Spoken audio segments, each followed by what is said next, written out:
첫 수업은 노사관계, 그러니까 요즘은 이 노동관계라는 말을 많이 쓰는데요. 이 노동관계가 무엇인지에 관해서 알아보도록 하겠습니다. 이 글로벌 비교 노사관계, 그러니까 이제 학부 수업이죠. 이 노사관계에 대해서 세계의 여러 나라의 사례와 그리고 이제 우리나라의 사례를 비교 검토해 보는 수업이라고 할 수 있고요.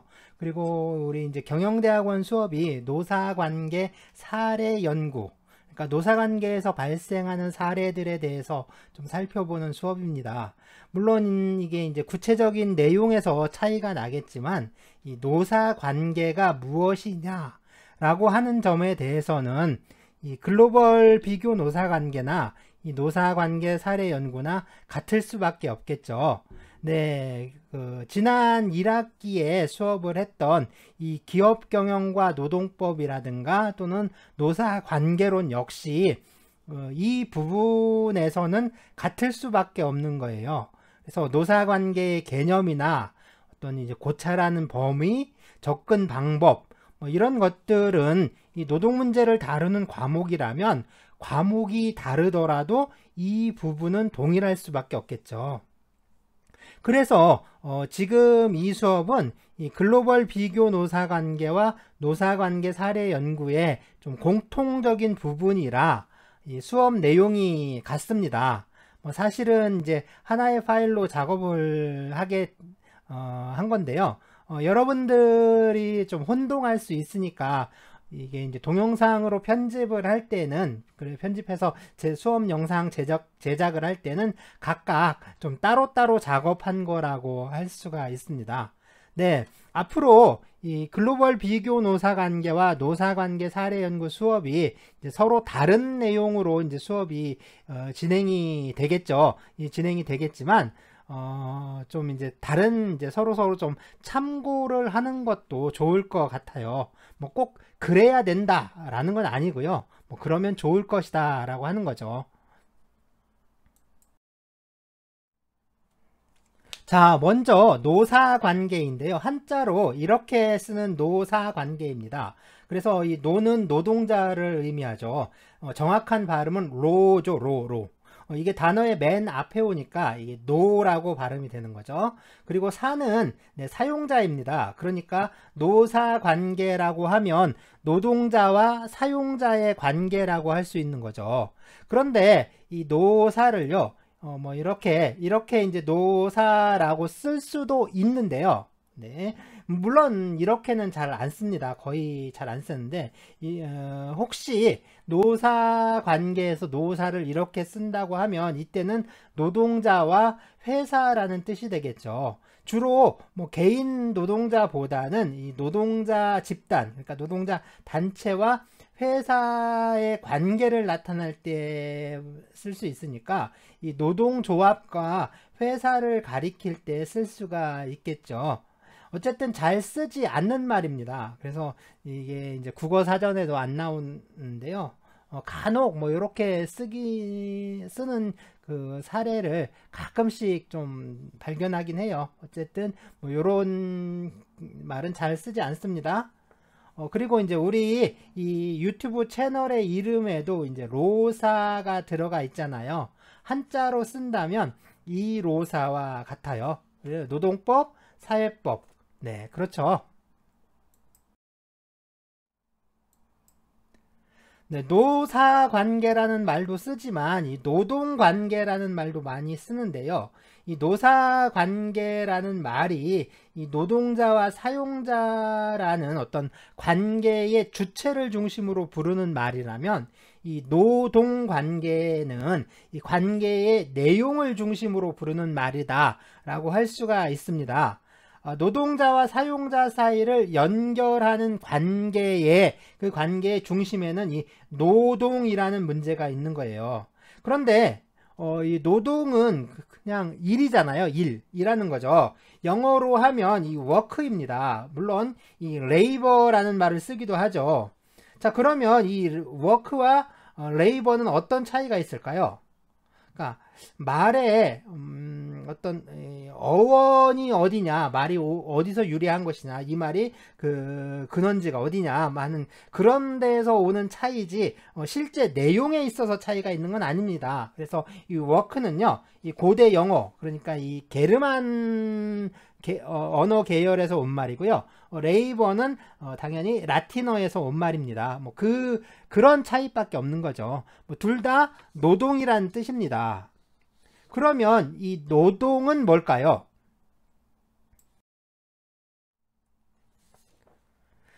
네, 노동은 일이라고 했는데 뭐 단순한 일 또는 모든 일을 가리키는 건 아니겠죠. 네, 맞습니다. 그러니까 모든 일이 아니라 어떤 일을 말하는 거겠죠. 그러니까 그게 뭐냐는 거죠. 그게 뭐냐는 건데요. 먼저 지금 우리는 이 어떤 시대에 살고 있을까요? 물론 이제 다양한 답이 나올 수 있겠죠. 네, 그래서 조선시대니 뭐 고려시대니 하는 기준에 의한다면 지금은 네, 대한민국 시대라고 할 수가 있겠죠. 뭐 예전에 이 어떤 그 독재 정권 시절에는 이 남과 북이 갈라져 있다라는 것을 강조를 해서 분단 시대라고도 불렀는데요. 뭐 나중에 이러한 측면에서 또 이름을 붙인다면 이 남북국 시대라고 할 수도 있겠죠. 뭐 역사적으로 이 통일신라와 발해를 이 남북국 시대라고 부르기도 했으니까 지금은 그러니까 후기 남북국 시대쯤 되겠죠. 네, 또 뭐 석기 시대니 뭐 청동기 시대니 하잖아요. 그런 의미에서 우리는 뭐 이제 계속 철기 시대에서 살고 있는 거겠죠. 물론 이 조금 비판적인 좀 어떤 조소하는 그 비웃는 의미로 쓰는 말 중에는 또 플라스틱 시대라고 하는 사람도 있고요. 네, 그리고 석유 시대라고 하는 사람도 있습니다. 이 석유라는 게 뭐 옛날 공룡이 땅에 묻혀서 생긴 거잖아요. 공룡들이 땅 속에 묻혀서 아주 높은 온도와 또 압력을 받아서 만들어진 게 석유인데요. 자, 그런 의미에서 이제 새로운 공룡 시대다. 그래서 신공룡 시대라고도 부르는 사람도 뭐 있겠죠. 자, 그런 것들을 말하는 건 아니죠. 지금 우리가 말하는 건 그런 게 아니라 뭐 지금 우리가 살고 있는 시대는 물론 이제 민주주의의 시대다라고 할 수 있지만 뭐 그런 이제 정치적인 문제가 아니라 주로 이제 우리 사회의 경제적이고 어떤 사회적인 시스템이 무엇이냐라는 문제입니다. 물론 이 민주주의의 문제하고도 관련이 있겠죠. 네, 다들 눈치채셨을 것 같은데요. 우리는 지금 자본주의 시대에 살고 있죠. 그러면 이 자본주의는 뭘까요? 그러니까 자본주의가 다른 시대와 다른 특징이 뭐냐라는 문제겠죠. 그래서 사람들은 이 4차 산업혁명이니 뭐 인공지능이니 참 좀 호들갑을 떨고 있는데 사실 자본주의 시대라는 점은 하나도 변하지 않았잖아요. 그러니까 4차 산업혁명이니 뭐니 하는 건 뭐 그냥 호들갑이지 이게 새로운 시대가 온 건 아니죠.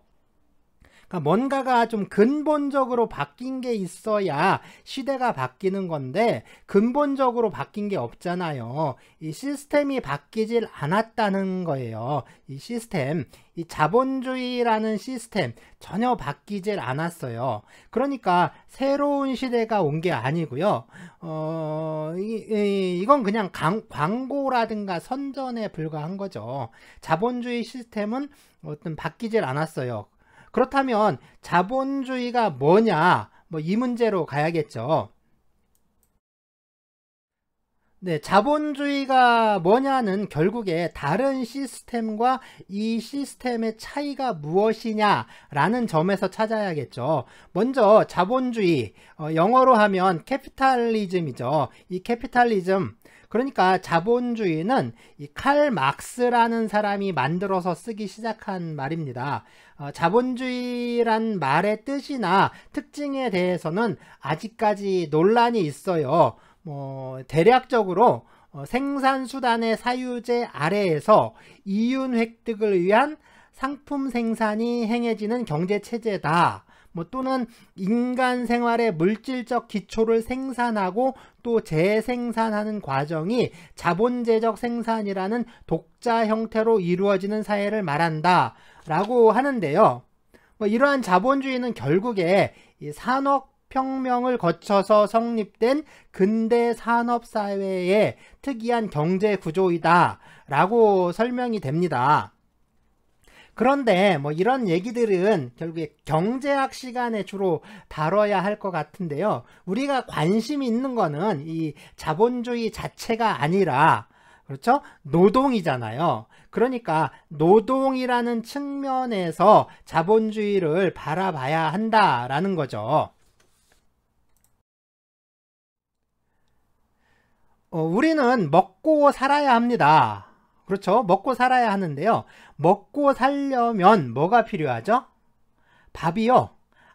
아니면 뭐 빵, 고기, 네, 돈이 필요하죠. 돈. 자본주의 사회에서 먹고 살려면 이 돈이 필요합니다. 뭐 밥도 돈 주고 사 먹어야 하잖아요. 그러니까 돈이 필요한 거예요. 그러면 돈은 어디서 생길까요? 네, 돈은 벌어야 되죠. 돈은 버는 겁니다. 그럼 돈을 버는 방법은요? 네, 돈을 버는 방법이 뭐 여러 가지가 있겠지만 일반적으로 돈을 버는 방법은 일을 해서 돈을 버는 거죠. 그렇죠. 물론 일을 안 하고 돈 버는 사람도 있기는 하지만 우리의 어떤 일반적인 기준에서 보면, 그리고 우리의 보편적인 어떤 윤리와 상식의 기초에서 판단한다면 뭐 일을 해주고 또 돈을 버는 방법이 가장 일반적인 거죠. 자, 이렇게 일을 해주고 돈을 버는 방법, 다시 말해서 일을 해주는 것과 돈을 버는 게 서로 대가적으로 연결되어 있는 관계잖아요. 그렇다면 이 관계를 조금 확대시켜서 생각을 해보면 일을 해주는 사람이 있고 또 거기에 대한 대가로 돈을 주는 사람이 있겠죠. 그러니까 이 자본주의는 이 일하는 사람과 돈을 주는 사람 사이의 관계와 아주 밀접한 관련이 있겠죠. 물론 이렇게 일을 해주고 그 대가로 돈을 받는 게 꼭 자본주의의 특징만은 아닌데요. 이 자본주의가 특징적인 것은 일을 해주고 돈을 받는다라는 게 아니라 이 일을 하는 사람과 돈을 주는 사람 사이의 관계가 다른 시대와는 아주 다른 특징을 보이고 있다라는 데 있습니다. 네, 법적인 측면에서 이 두 사람 사이의 관계를 보면 법률 관계라고 할 수가 있는데요. 그럼 법률 관계가 무엇이냐? 라는 질문이 나올 수 있잖아요. 이게 깊이 들어가면 좀 복잡하고 시간도 많이 걸리니까 간단하게 얘기를 합시다. 이 법률 관계라는 건요, 어떤 사람과 어떤 사람 사이의 관계가 이 권리나 의무로 엮여진 관계를 말해요. 그래서 권리와 의무, 뭐 당연히 법적인 권리이고 또 법적인 의무겠죠. 네, 예를 한번 들어보겠습니다. 네, 예, 갑돌이와 갑순이는 한 마을에 살았더래요. 그렇죠? 갑순이와 갑돌이는 이제 한 마을에 살았는데요. 둘 사이의 관계는 지금 한 마을에 같이 사는 이웃이죠. 그런데 이 관계에서 갑돌이와 갑순이 사이에는 아무런 어떤 법적인 권리나 의무가 있는 건 아니죠. 뭐 그냥 친한 이웃일 뿐입니다. 그러니까 이런 관계는 법률 관계라고 할 수가 없겠죠. 자, 그러면 그 다음은 어떨까요? 네, 둘이는 서로 사랑을 했더래요. 자, 이제 연인 관계가 된 거예요. 자, 이웃보다는 더 가깝고 서로 더 친밀한 관계가 된 거죠. 뭐 서로 챙길 것도 많고 지켜야 할 것도 많겠죠. 하지만 이 둘 사이의 관계 역시 법률 관계라고 할 수가 없겠죠. 네, 갑돌이와 갑순이가 데이트를 하기로 했어요. 그런데 갑돌이가 약속 시간에 늦는 거예요. 네, 갑순이가 슬슬 짜증도 나고 이제 화도 나고 나중에는 또 걱정도 되고 그러겠죠. 자, 갑돌이와 갑순이가 서로 약속을 했다면 그 약속 시간에 늦지 않을 의무가 있다라고 할 수가 있죠. 네, 약속을 하면 약속을 지켜야 할 의무가 있는 건데요. 그래서 약속 시간 같은 거에 늦으면 안 되죠. 그러면 갑돌이와 갑순이의 관계는 법률 관계일까요? 아니죠. 법률 관계라고 하기는 좀 어렵죠. 자, 왜 그럴까요? 왜 법률 관계라고 할 수가 없을까요? 자, 약속을 하면 약속을 지켜야 한다. 약속 시간에 맞게 와야 한다라는 어떤 의무가 있는데 왜 법률 관계라고 할 수가 없을까요? 왜 그럴까요? 자, 갑돌이가 데이트 약속에 늦게 왔다고 해서 갑순이가 갑돌이를 뭐 경찰서에 신고할 수 있을까요? 그러니까 이제 형사 고소를 한다거나 또는 이제 약속 시간에 늦은 거에 대해서 손해배상을 청구할 수 있냐라는 거죠. 할 수가 없겠죠. 네, 그런 거 가지고 손해배상 청구를 한다고 해서 받아주지 않겠죠. 네, 이 갑돌이와 갑순이가 약속을 했고 또 어떤 의무가 있다라고 해서 그러한 의무가 법적인 의무라고 할 수는 없는 겁니다. 자, 그러면 이런 관계를 한번 생각을 해보죠. 이 갑돌이가 갑순이한테 자기한테 이 대박 아이템이 있으니까 뭐 투자를 하든지 또 돈을 빌려달라 라고 한 거예요. 그래서 갑순이가 갑돌이한테 뭐 일부는 투자를 하고 또 일부는 돈을 빌려준 거죠. 그런데 갑돌이가 이제 갑돌이 사업이 참 잘 됐어요. 잘 됐는데 이 투자한 돈에 대해서 배당금도 주지 않고 뭐 빌려간 돈은 또 원금도 안 주고 이자도 안 주고 그렇게 있는 거예요. 그래서 갑순이가 야 이제 돈 달라라고 연락을 하면 뭐 곧 주겠다라고만 하지 그렇게 말만 하고 이제 계속 도망 다니는 거예요. 슬슬 피해 다니는 거죠. 자, 이런 경우에는 어떻게 해야 될까요? 자, 이런 경우라면 갑순이는 갑돌이를 사기죄로 고소할 수 있겠죠. 그리고 뭐 배당금이라든가 빌려간 돈을 또 갚으라고 법원에 소송을 제기할 수가 있습니다. 왜 그러냐면 갑돌이에게는 그렇죠? 의무가 있었고 또 갑순이에게는 권리가 있었는데 갑돌이가 의무를 이행하지 않는 바람에 갑순이의 권리 실현이 방해를 받은 거죠. 갑순이가 자기의 권리를 행사할 수 있고 그것을 통해서 어떠한 이익을 얻을 수 있었는데 갑돌이에 의해서 그러한 이익을 얻는 것이 좌절된 거잖아요. 그러니까 네, 그 소송을 통해서 이것을 구할 수가 있는 거죠. 자, 이런 것처럼 이런 관계들 있죠. 이런 관계들을 법률 관계라고 할 수가 있습니다.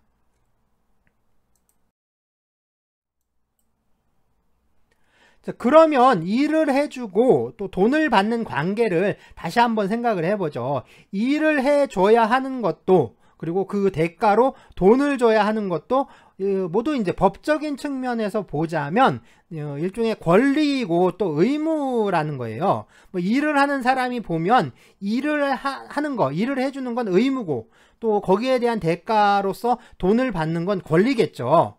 반대로 이 돈을 주는 사람한테는요, 이 돈을 주는 게 의무가 되죠. 그리고 또 일을 시킬 수 있는 게 권리라고 할 수가 있습니다. 그런데요, 네, 그렇다면 이 권리와 의무라는 건 도대체 어디서 생기냐라는 거예요. 자, 일을 하는 사람은 왜 일을 해야 하는 것인지, 또 돈을 주는 사람은 왜 돈을 줘야 하는지, 도대체 왜 그렇게 해야 하느냐. 다시 말해서 어떤 것이 정말 이런 관계를 만들어냈느냐라고 하는 겁니다. 자, 바로 여기에 이 자본주의적 노동관계의 특징이 드러나게 되는데요. 네, 보통 우리는 그렇게 말하죠. 고대는 노예제, 중세는 농노제라고 하는데요. 그렇다고 고대 사회에서는 노예들만 일을 하고 중세 시대에는 노예가 없어지고 농노들만 일을 했느냐 하면 그런 건 아니고요. 당연히 자영 농민도 있었고 자유민들도 있었고요. 그 다른 사람에게 고용돼서 임금을 받는 임금 노동자도 있고 그랬습니다. 특히 이 노예는요, 이 고대 사회에만 있었던 게 아니라 200년, 300년 전까지만 해도 이 어느 사회에나 좀 흔하게 존재했던 신분이었죠. 물론 이 지구상 어딘가에는 아직도 이 천민이 있는 나라도 있죠. 그래서 신분제가 있는 나라가 있습니다. 그러니까 이 노예제니 농노제니 하는 거는 노예나 농노만 일을 했다라는 게 아니라 어떤 그 사회에 주된 생산량, 그러니까 주된 생산 방식이 있는데 그런 주된 생산 방식이 그랬다는 거예요. 그러니까 노예 노동이라든가 아니면 농노들의 노동이 중심이 돼서 그 사회에서 필요로 하는 재화가 생산되었다. 이런 의미라고 할 수가 있는 거죠. 네, 그런데 이 노예나 농노는 자기가 어떤 원해서 자기의 어떤 의사에 따라서 그 일을 하는 게 아니었죠. 노예나 농노의 신분으로 태어났기 때문에 그 일을 하는 거예요.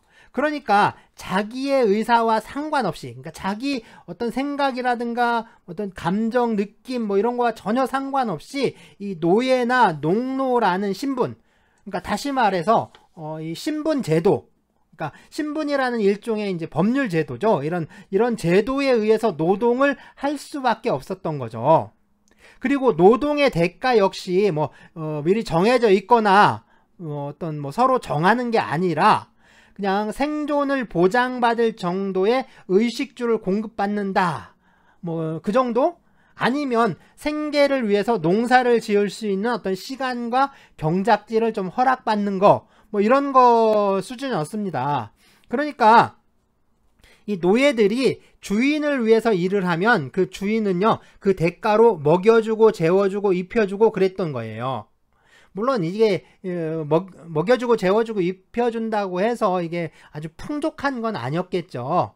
그러니까 어떤 최소한의 생계를 유지할 수 있는, 그 생명을 유지할 수 있는 그런 정도로 지급이 됐을 겁니다. 그리고 이 농노들은요, 이 일주일에 며칠을 이 영주의 경작지에서 노동을 하잖아요. 그러면 나머지 며칠은 자기가 허락받은 농지에서 자기들이 먹을 걸 농사 지을 수가 있었던 거죠. 자, 여기서 특징적인 점은요, 결국에 노동을 할 것인가 말 것인가를 이 노동을 하는 당사자가 정하는 것이 아니라 이미 제도적으로 정해져 있다라는 겁니다. 그리고 이 사람들은 신분 제도에 얽매여 있었기 때문에 자유라는 게 인정되지 않았죠. 모든 것은 법과 제도에 의해서 이루어지는 관계였다라는 겁니다. 하지만 이 자본주의 사회에서의 노동은 그렇지 않다라는 건데요. 이 자본주의 사회에서는 일단 형식적으로는 모든 사람은 자유롭고 평등합니다. 형식적이라고 했죠. 그러니까 형식적으로 보았을 때 그렇다는 거예요. 그래서 실질적인 거는 나중에 따져보기로 하고요. 일단 이 두 사람은요, 이 노동자나 사용자 이 두 사람은 노예나 농노처럼 예속된 신분이 아니라 모두 자유로운 신분입니다. 그러니까 자유민인 거죠. 그러니까 신분제도가 철폐가 되고 노예나 농노가 해방이 돼서 자유민들이 된 거죠. 물론 그 전부터 자유로운 신분을 가진 그런 평민들도 있었고요. 어쨌든 법적으로 자유롭고 평등한 사람들인데 이 사람들을 보면 좀 있는 사람도 있고요, 없는 사람들도 있고 그래요. 그래서 있는 사람들은 그렇죠, 땅도 있고 공장도 있고 가게도 있고 또 돈도 있고 그렇죠. 하지만 없는 사람들은 자기 몸뚱아리밖에 없는 거예요. 그러니까 가진 거라고는 자기 몸뚱아리밖에 없으니까 먹고 살려면 어떻게 해야 되겠어요? 몸을 팔아야죠. 근데 몸을 판다고 하니까 뉘앙스가 좀 그런데요. 그래서 이럴 때는 또 품이라고 합니다. 품. 그래서 품을 판다라고 하는 거예요. 왜 그 품앗이라는 말이 있잖아요. 품. 그래서 돈 받고 일을 해주는 것을 품이라고 하는데요. 그래서 품을 판다라고 흔히 말을 합니다. 자, 그러면 있는 사람들은 이 공장을 돌려서 물건을 만들고 그걸 또 시장에 내다 팔아야 하는데 혼자서는 또 그 많은 일을 다 할 수가 없잖아요. 그러니까 이번에는 사람을 사는 거예요. 그래서 돈을 주고 사람을 고용하는 거죠. 그거를 이제 사람을 산다라고 합니다. 뭐 이렇게 이제 사람을 사고 또 품을 팔고 하는 건데요. 그 전처럼 이 법과 제도에 의해서 이 사람들이 일을 하고 또 돈을 주고 하는 게 아닙니다. 자기들이 사람을 사길 원하고 또 품을 팔기를 원했다라는 거예요. 그러니까 내가 원해서 또 원했기 때문에 일을 하는 거고 또 그 대가로 돈을 받는다라는 겁니다. 자, 다시 말해 볼까요? 이 사람들은 자신의 어떤 자유로운 의사에 따라서 품을 파는 거고 또 사람을 사는 거예요. 그러면 보세요. 한 사람은 일을 해주고 돈을 받기를 원했어요.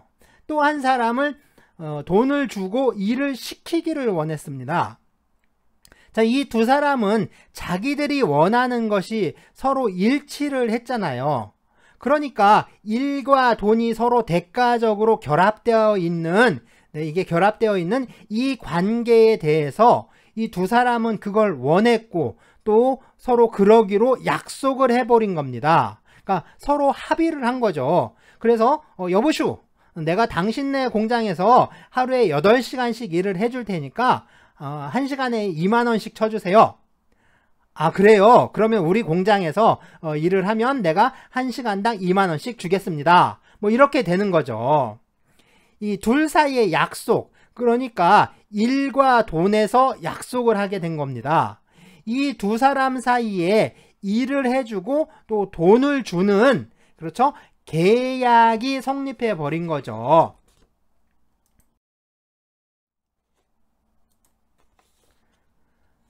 이 근대 사회를 특징 짓는 말로 이 신분에서 계약으로 라는 말이 있는데요. 바로 이런 것을 말하는 겁니다.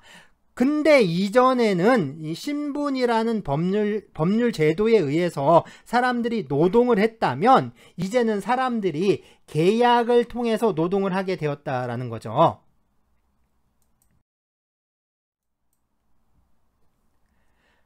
이 자본주의적 노동관계의 가장 본질적인 측면은 바로 이 자유계약 노동자가 사회적 생산관계에서 중심이 되었다는 거예요. 물론 이 자유계약 노동자가 자본주의만의 독특한 현상은 아닌데요. 네, 혹시 이 프리랜서라고 들어봤죠?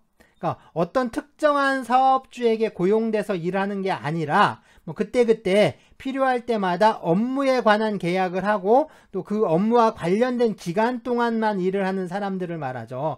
뭐 현대의 프리랜서는 주로 뭐 도급제 계약 노동자나 아니면 기간제 고용 노동자들을 부르는 경우가 많은데요.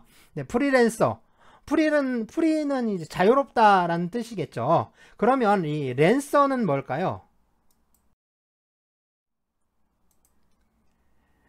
네, 아더왕과 이 원탁의 기사 아시죠? 여기에 랜슬롯이라는 기사가 있죠. 이 기사들이 긴 창을 들고 다니면서 말 위에서 서로 결투도 하고 그러잖아요. 이 기사들이 들고 다니는 이 긴 창을 랜스라고 하는데요. 그러니까 기병용 창을 말하는 거죠. 그런데 이 기사들은 어떤 영주에게 소속이 되어 있어요. 그러니까 중세의 봉건 시대니까 왕이나 제후 그리고 이제 영주들이 각자 자기 구역을 다스리고 있었잖아요. 그리고 그 밑에 이 기사 집단이 있었는데요. 일본도 마찬가지였죠. 이 다이묘라는 봉건 영주 밑에 이 사무라이들이 소속되어 있었죠. 그런데 어떤 영주에게 소속된 기사가 아니라 이 영주하고 계약을 해서 일정한 기간만 영주를 위해 일을 하는 기사들도 있었습니다. 그러니까 일종의 용병인 거죠. 이 기사들은 돈을 받고 또 계약을 맺은 영주를 위해서 싸우는데 이 계약이 딱 끝나죠. 계약이 끝나면 다른 영주와 또 계약을 하는 거죠. 그러니까 어제는 적이었는데 오늘은 이 자신이 봉사해야 하는 그 주인이 되기도 하고요. 또 내일은 다시 적이 되기도 하고 그런 겁니다. 이것처럼 고용주가 누구냐, 고용주가 누구냐 또는 대의 명분이 뭐냐 이런 거에 상관없이 보수를 위해서 여기저기 옮겨 다니던 그런 자유계약 기사, 기사 있죠. 자유계약 기사를 프리랜서라고 불렀던 거예요.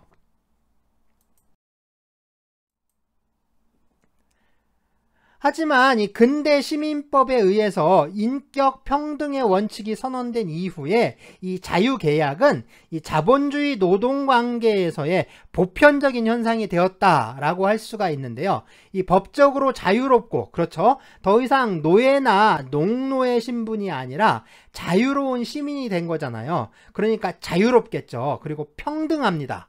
인간은 법 앞에 모두 평등하다라고 하잖아요. 그러니까 모든 사람은 자유롭고 평등한 상태에서 자신의 자유로운 의사결정에 의해서 계약을 체결하는 것이다 라고 할 수 있는 거죠. 바로 이것이 자유주의 또는 의사주의라고 하는 건데요. 물론 이 구체적인 사회 현실을 고찰해서 내리는 그런 결론이 아니라 이런 어떤 구체적인 사회 현실을 무시하고 순수하게 좀 형식적으로 이 사회를 분석한 것이라고 할 수가 있습니다. 그러면 이 실제 현실은 어땠을까요? 물론 지금도 마찬가지인데요. 네, 이 사람은 사회적인 존재이면서 또한 하나의 생명체로서 생물학적 조건에 그런 제약을 받게 되죠. 그러니까 생물학적인 어떤 그 제약을 받게 됩니다. 그러니까 가장 대표적인 게 그거죠. 그러니까 살기 위해서는 먹고 자고 입고 싸고 해야 한다라는 겁니다. 더 간단하게 말하면 먹고 살아야 한다는 거죠. 그런데 먹고 산다라는 게 끼니 때만 되면 그렇죠. 어디서 누군가가 밥을 갖다 주는 게 아니죠. 뭐 그렇게 된다면 참 그냥 행복하게 살 수 있는데 그런 게 아니죠. 그러니까 밥을 먹으려면 식당에서 사 먹거나 아니면 자기가 재료를 사서 음식을 만들어야 합니다. 그러니까 밥을 사 먹거나 재료를 사기 위한 돈이 필요한 거죠. 돈이라는 게 갑자기 하늘에서 뚝 떨어지는 게 아니죠. 돈 나와라 뚝딱 한다고 해서 돈이 나오는 그런 도깨비 방맹이 같은 게 있는 건 아니잖아요. 뭐 그런 게 있다면 얼마나 좋겠습니까? 근데 그런 게 있는 건 아니죠. 네, 태어날 때부터 아주 많은 재산을 물려받아서, 그러니까 평생 아무것도 안 하고 돈을 펑펑 써대는 그런 사람도 있을 수는 있어요. 그런 사람이 있을 수는 있지만 대부분의 사람들은 이 먹고 살기 위해서는 돈을 벌어야 하고 또 돈을 벌기 위해서는 일을 해야 한다라는 겁니다. 자, 이런 도표를 한 번이라도 보신 적 있으시죠? 이게 국민경제의 순환에 관한 도표인데요. 네, 좀 더 복잡하게 표현하면 뭐 이렇게 표현할 수가 있고요. 네, 이건 더 복잡하죠. 네, 우리가 관심 있는 건 이런 것들이 아니고요. 뭐 전부가 아니고 우리 여기 있죠. 여기 생산 요소 시장이 있는데 뭐 다른 요소들도 있겠지만 그렇죠. 노동, 자본, 토지라고 했는데 물론 이제 이 노동력, 그렇죠. 노동력이 거래되는 시장이라는 있는 거죠. 노동력이 거래되는 시장. 그래서 노동력이 거래되는 시장을 노동시장이라고 합니다. 그러니까 노동력이 상품처럼 거래가 된다라는 거예요. 그래서 파는 사람도 있고 사는 사람도 있겠죠. 네, 수요 공급의 법칙도 적용될 거고요. 그러면 노동력의 그런 가격도 정해지겠죠. 자, 지금까지 말한 이 자본주의적 노동관계의 특징은 바로 이 노동력이 노동시장을 통해서 상품으로 거래된다라는 겁니다. 그런데 이 노동력이라는 상품은 다른 상품들과 다른 독특한 특징을 갖고 있는데요. 네, 노동법 수업 시간에 이 노동력의 특수성에 대해서 자세하게 다루게 되는데요. 그래서 뭐 여기에서는 좀 간단하게 얘기하도록 하겠습니다. 자, 먼저 노동력은 이 다른 상품과 달리 그 상품을 보유한 사람과 분리가 되질 않아요. 그러니까 다른 상품들은 그 상품을 가진 사람과 떨어져 있죠. 떨어뜨릴 수가 있잖아요. 그래서 그 상품만 떼서 거래할 수가 있는데요. 노동력은 그 노동력을 가진 사람하고 분리를 할 수가 없죠. 그러니까 결국에는 노동력을 판매한다라는 거는 노동력만을 넘겨주는 게 아니라 노동력을 가진 사람이 노동력을 사는 사람의 지시를 받아서 노동을 해야 할 수밖에 없다라는 결론에 이르게 됩니다. 네, 두 번째 특징은요, 이 노동력은 저장이 불가능하죠. 다른 상품들은 다 저장할 수가 있죠. 물론 저장할 수 없는 상품도 있다라고 하는데요. 보시면 이게 대부분이 썩거나 썩어버려요. 그리고 또는 상하는 거죠. 상해서 상품 가치가 떨어지는 경우들이죠. 그러니까 물건 자체는 저장할 수가 있다라는 겁니다. 상품 가치가 훼손되는 거지 물건 자체의 저장이 불가능한 건 아니에요. 하지만 이 노동력이라는 상품은 저장할 수가 없어요. 그때그때 소모해야 되고, 그리고 그 노동력을 보유한 사람이 살아있는 한 계속해서 또 새롭게 생성이 되죠. 마지막으로 이 세 번째 특징인데요. 이 노동시장에서 노동력을 사는 사람과 또 파는 사람이 고정되어 있다라는 거예요. 뭐 다른 거래의 경우에는 이 거래하는 사람의 지위가 서로 바뀔 수도 있는데, 이 노동력의 경우에는 대체로 사는 사람은 계속 사기만 하고 또 파는 사람은 계속 팔기만 한다라는 겁니다. 즉 다시 말해서 이 노동시장에서의 지위가 고정적이라는 의미인데요. 자, 이것처럼 노동시장에서 노동력을 파는 집단과 노동력을 사는 집단으로 나뉘어져 있다라는 거, 다시 말해서 사람들이 이렇게 나뉘어져 있는 그 집단을 우리는 계급이라고 부릅니다. 그러니까 노동 문제는 이 계급의 문제라고 할 수가 있는데요. 물론 우리는 이 계급이라는 말을 참 여러 가지 의미로 사용합니다. 또 계급에 대해서요, 또 다양한 정의가 내려지고 있거든요. 자, 우리 수업이 이 계급 논쟁에 관한 수업이 아니니까 뭐 간단하게 정리하자면 계급과 계층, 신분이라는 개념이 많이 혼용되고 있다라는 게 또 사실인데요.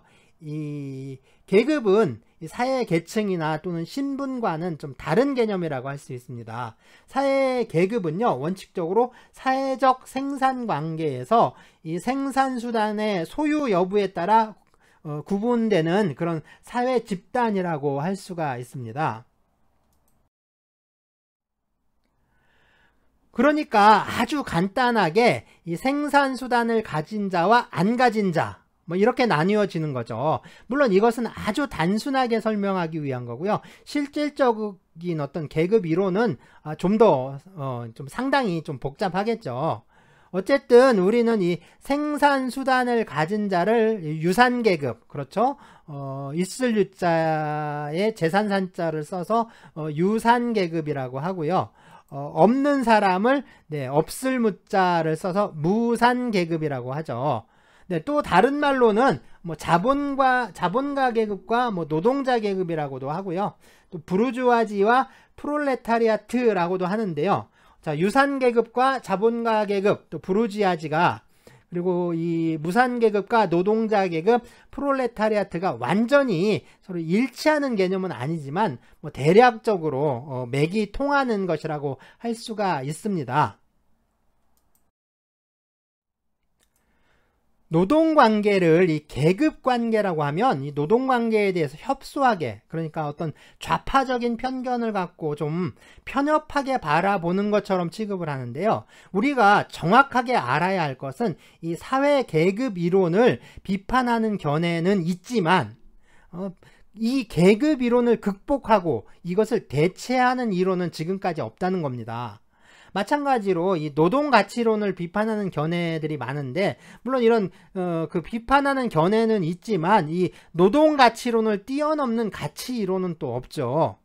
그러니까 계급 이론이나 노동 가치론에 대해서 비판하고, 네, 이러한 비판은 학문적 자유의 영역에 속하는 것이고 또 학문 발전을 위해서 당연히 필요한 것인데요. 그런데 이 비판을 넘어서 그 대안을 제시하지 못했다라는 겁니다. 사실상 그리고 보면 이 비판이라기보다는 그 트집 잡고 비난하고 있는 거죠. 그래서 어떤 학문 탐구적인 또 어떤 연구적인 그런 자세가 아니라 그냥 정치적인 비난인 거죠. 그래서 그냥 뭐 무시하고 있는 것이다. 그러니까 계급 이론이 어떤 대체된 게 아니라 계급 이론을 무시하고 있다라고 할 수가 있습니다.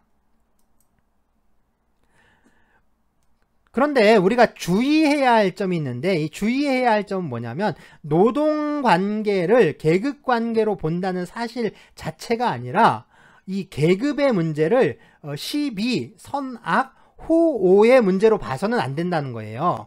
시비, 그렇죠? 이제 옳고 그른 것이죠. 그래서 무엇은 옳고 무엇은 그르다. 그렇죠? 뭐 누구는 옳고 누구는 틀렸다. 이런 관념. 또 선악. 그래서 누구는 선하고 누구는 악하다. 어떤 사람들은 선하고 악하다. 또 호오, 뭐 이제 좋아하고 싫어하는 거. 자, 오자가 보면은 그 악자하고 같죠. 그래서 이게 악하다. 그러니까 선악할 때 악하다의 뜻일 때는 악이라고 읽고요. 또 싫어한다라는 뜻일 때는 오라고 읽습니다.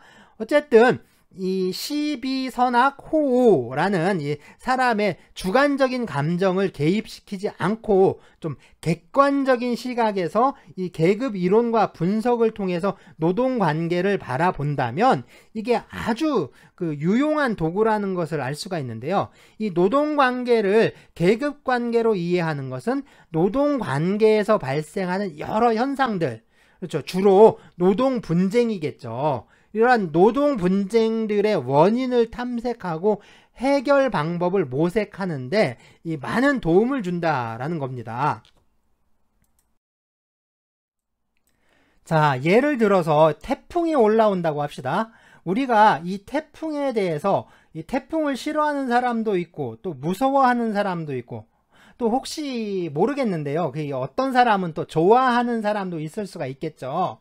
그런데 이렇게 태풍을 좋아하거나 싫어하는 게, 또 무서워하는 게 우리가 태풍에 대해서 정확하게 알고 또 태풍 피해를 예방하거나 감소시키는 데에 어떤 도움이 될 수 있을까요?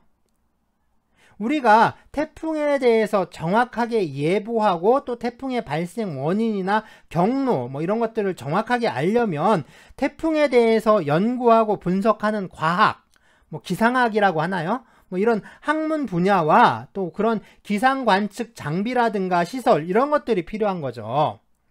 자, 노동관계와 사회 계급도 같은 겁니다. 노동관계가 특히 이 노동관계에서 발생하는 분쟁이 이게 태풍이라고 한다면 이 사회 계급은 이 계급 이론 있죠. 이런 것들은 그런 태풍을 관측하고 분석할 수 있는 장비라든가 또는 기상학 이론과 같은 그런 도구라고 할 수가 있는 거예요. 그래서 지금까지 이 노동관계에 대해서 살펴본 내용을 좀 정리를 해보자면 이 세 가지로 좀 정리할 수가 있는데요. 자, 먼저 이 노동관계는 법률관계입니다. 말했죠. 이 법적인 권리와 의무가 개입되어 있는 사회생활관계라고 할 수가 있습니다. 두 번째는요, 이 계약관계입니다. 계약관계 역시 법률관계의 한 부분이라고 할 수 있는데요. 이 노동관계는 이 노동자와 사용자 사이에 이 노동력을 매개로 해서 형성되는 그런 계약을 기초로 한 관계라고 할 수가 있습니다. 자, 마지막으로는 이 노동관계는 계급관계라고 할 수가 있죠. 그런데 이 자본주의의 계급이 자본가 계급과 노동자 계급, 그러니까 부르주아와 프롤레타리아만 있는 게 아니거든요. 이 계급 개념의 어떤 생산 수단의 소유에 따라 나눠지긴 하는데, 그렇죠? 이 계급이라는 건 결국에 생산 수단의 소유에 따라 나눠진다라고 했으니까 그렇게 나눠지는 건데, 뭐 현실에서는 그냥 그렇게 단순하게 이제 칼로 무로 딱 자르, 아니면 두부 자르는 것처럼 둘로 딱 쪼개지는 게 아니거든요. 이게 이론적으로나 또 현실에 있어서 어떤 사회의 계급 구성을 어떻게 파악할 것인가. 그러니까 예를 들어서 우리 이제 대한민국 사회의 21세기의 그 사회 계급은 어떤 식으로 구성되어 있는가라고 했을 때 이런 걸 어떤 파악하고 분석하고 하는 문제라는 상당히 또 복잡하고 어려운 문제일 수밖에 없습니다. 그러니까 그렇죠. 결국에는 뭐냐면 이 부르주아와 프롤레타리아는 자본주의 시스템에서 중심적인 계급, 또 서로 대립하는 계급으로 이해하면 되는 거죠. 현실 사회에서는 좀 더 복잡한 양상을 띠고 있다. 뭐 이렇게 이해할 수가 있습니다. 네, 또 다른 특징을 보자면요. 그런 건데요. 이 부르주아 계급이라고 하면 이 부르주아 계급 내에서 또 노동자 계급이라고 하면 이 노동자 계급 내에서 균질적인, 그러니까 서로 어떤 좀 뭐랄까 이제 비슷비슷한 형태로 존재하는 게 아니라 이 같은 계급 내에서도 천차만별이라는 건데요. 이 자본가 계급은 자본가 계급 내부에서, 그리고 노동자 계급은 노동자 계급 내부에서 이 분화가 되고 있다라는 겁니다. 이게 또 현실적인 문제인 거죠. 우리나라 뭐 기업 규모를 보면 아주 큰 거대 이제 재벌 대기업도 있고요. 그보다 작은 뭐 중소기업도 있고 정말 이제 아주 영세한 기업도 있죠. 이것처럼 부르주아들도 규모가 달라지고 있는 거예요.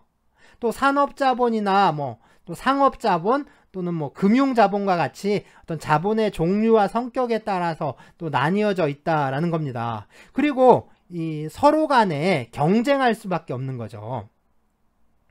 자, 노동자들도 마찬가지인데요. 이 보통 중산층이라고, 우리가 중산층이라고 많이 부르죠. 이 생활이나 고용이 좀 안정적인 그룹들이 있습니다. 이제 그런 이제 좀 안정적인 사람들도 있지만, 그죠? 일용직이나 뭐 기간제, 또 단시간 노동자, 또 비정규직 이런 사람들처럼 이 노동 조건이라든가 고용 조건이 떨어지는 참 아래에 있는 그런 그룹도 있다라는 거예요.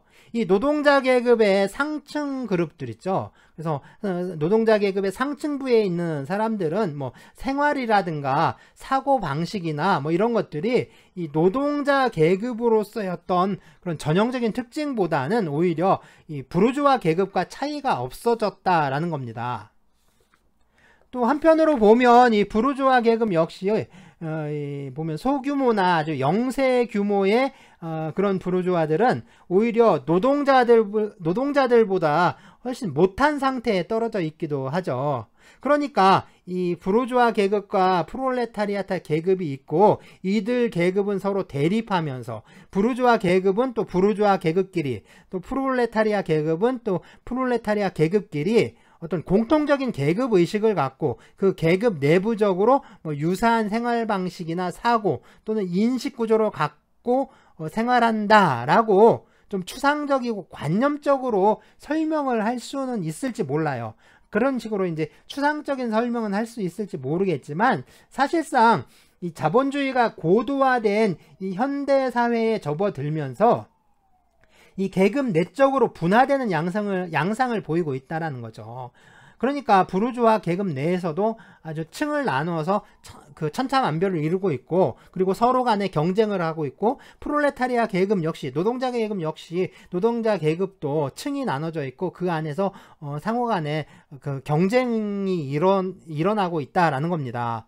그러니까 이게 현실에서는 상당히 좀 복잡하게 나타나고 있는 거죠.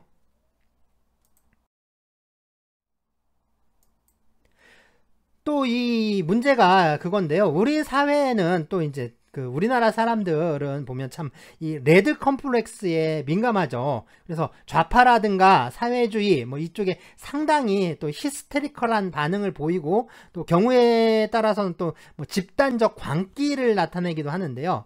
그러다 보니까 이 노동조합이나 노동운동, 또 노동법 학자들까지, 그런데 뭐 좌파니 공산주의니 빨갱이니 뭐 또는 이게 좀 사회주의적인 거 아니냐, 자본주의 체제를 위협하는, 그러니까 자본주의 시스템을 전복시키려고 하는 거 아니냐 하는 그런 색안경을 끼고 보는 경향이 좀 없지 않습니다. 없지 않은데, 이게 결론적으로 말하면 그렇지 않다라는 거예요.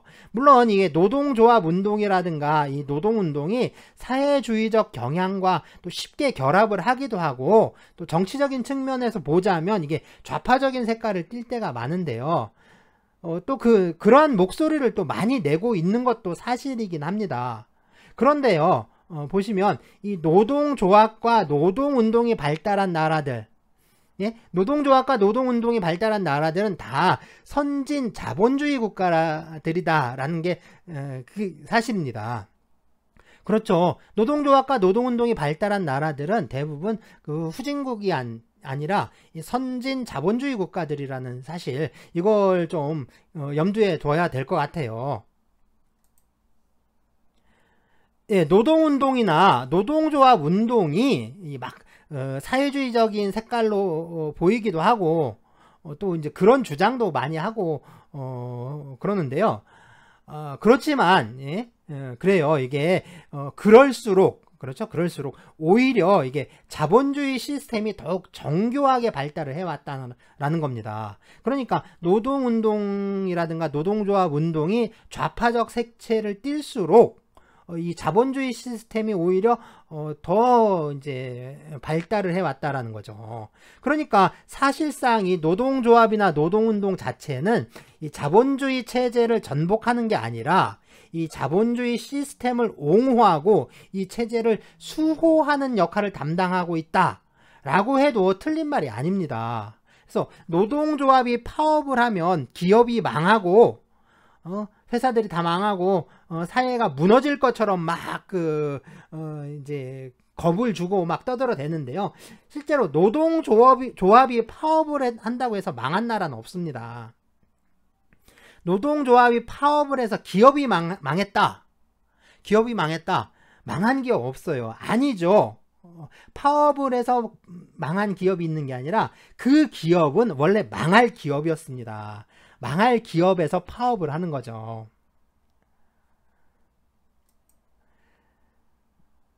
자, 기업과 사회가 발전하려면 그래서 파업을 막아야 하는 게 아니라 중요한 건 이거예요.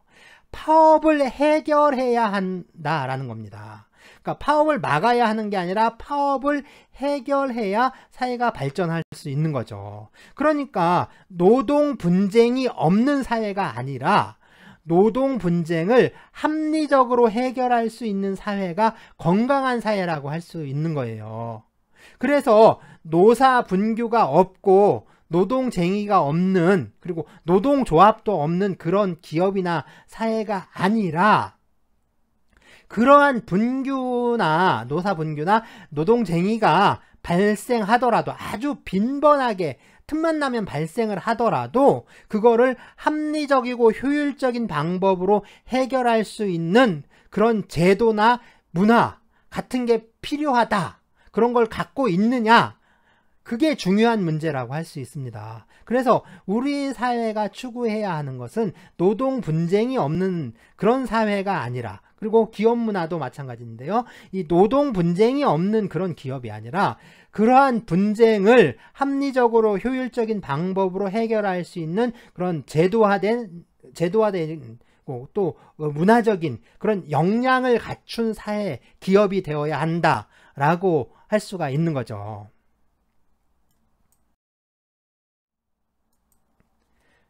네, 끝으로 말씀드릴 건요, 이 비판적이고 좀 회의적인 시각을 가져야 한다라는 건데요.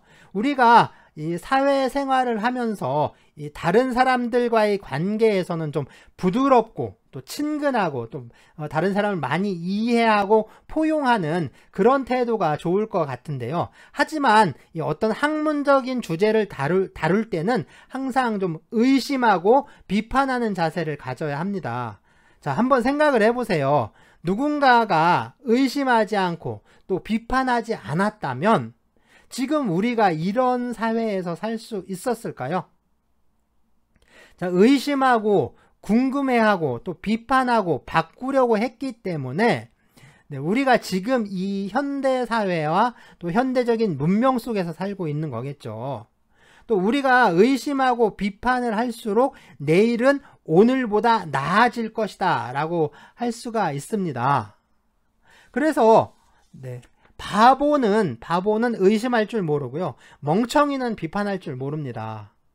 자, 그런 바보 멍청이의 삶은 결국 누군가에게 종속될 수밖에 없겠죠.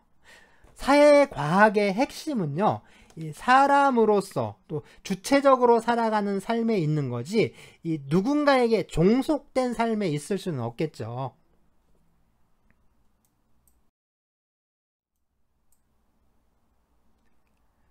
자, 다음 주가 추석 연휴인데요. 아마 대면 수업이었으면 그 추석 연휴는 공휴일이라서 이게 휴강을 하고 또 다음에 또 날을 따로 잡아서 보강을 해야 했을 텐데요. 우리가 이제 온라인 수업이라 뭐 그냥 수업을 진행하기로 또 했었죠. 그래서 하지만 우리 이제 추석날, 추석 명절에 컴퓨터 앞에 앉아서 이 수업 듣는 게 좀 그렇잖아요. 그래서 이 3주차 수업도 2주차 수업하고 이제 함께 올리기로 했습니다. 그래서 이제 함께 올릴 거고요.